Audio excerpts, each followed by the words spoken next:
Oldest cases on their books. It's a young boy who was only 14 years old when he disappeared.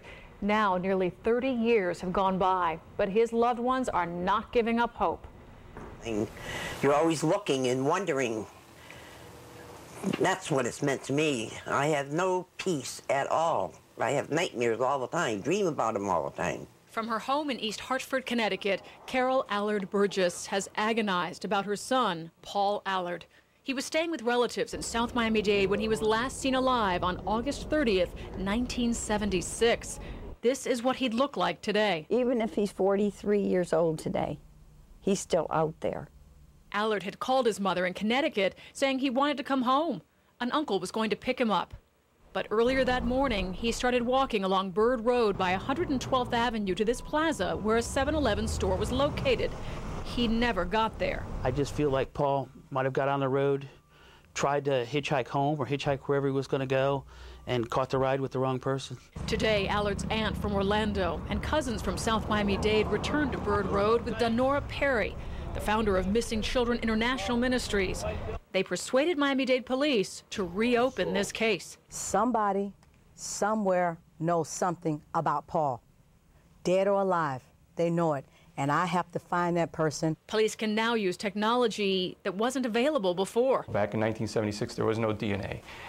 We're using computer technology today that wasn't available then. I just love to hold him just once, let him know I do love him, that I've always looked for him, always wondered about him, and it would give me peace of mind. I want to know where my son is. What a difficult story. And there is a $1,000 reward right now in this case from Miami-Dade Crime Stoppers. But detectives are starting from scratch in all this. It's their oldest missing child case because there are no records left of missing children before 1978. Now, all records are kept for 100 years. Let's hope they can come up with something to help that family. Wouldn't that be great? Want them to reopen it? Ask them right now. I want you to please reopen Leah's case because her family loves her, and we have never given up on her. We think about her every day, and we need to know. We need to know something. We need closure. We need peace. We need to know if she is looking for us, if she thinks we don't care about her. We do care about her. We never stop caring about her. We never stop loving her. We want her to know that we are doing everything in our power to find her. And without Dinorah's help, it's been a really rough travel. And without people like her that care, that even spend the time that she's been spending, just putting all her effort into it. And we need the detectives out there and the police departments to work with us. Please, we need you guys. And we want to find her, even if she's not on God's beautiful green earth anymore. We need to find her remains so we can put her to rest and we all can get some peace finally. Tell him what it has been like for the past 12 years. Well, nobody knows what we've gone through, what I've gone through, or our mother gone through, what my family has gone through, trying to find out what happened to Nikki. All we want to know is what happened to her, because she just didn't disappear off the face of the earth. Something happened to her, and we just want to know what happened to her. So this is your baby right here. Oh, yes. Okay. I want you to talk to the person who you think had something to do with Maury's disappearance. Don't call his name out. You just want to take this opportunity. If that young man was sitting right here where I am, what would you say to him? And nobody in this room right now, but the one who had something to do with Maury's abduction and you. Go ahead. I would ask them, do you know what happened to Red? If you do, tell me.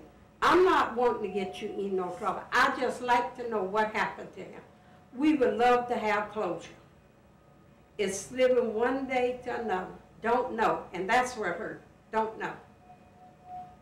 But we know, sure as we born, we're gonna die.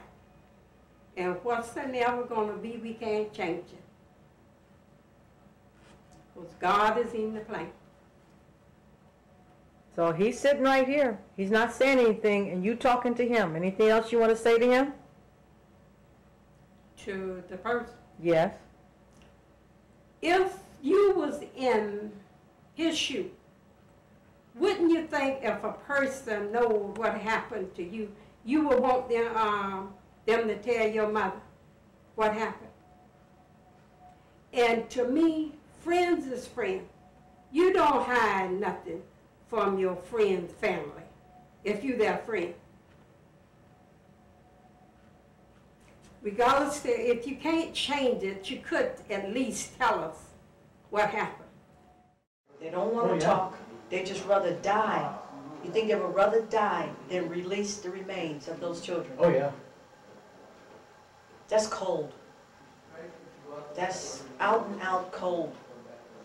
And another thing is that when they talk to psychiatrists here in the state of Montana, if they admit to any crime that they did in the past that they never got convicted for, they can go do more time. Well, man, if they're already doing 100 years, how do they do more time? Well, we're talking about guys that are on the street that are going to psychiatrists. Yes. Or that sex offenders program or whatever. Yes, yes, yes. And they're scared to death to say anything. Sure, sure. That might get them more time. Whereas if they had a program like the halfway house, and you know, someone could go in and say, okay, you tell me, it won't go any further.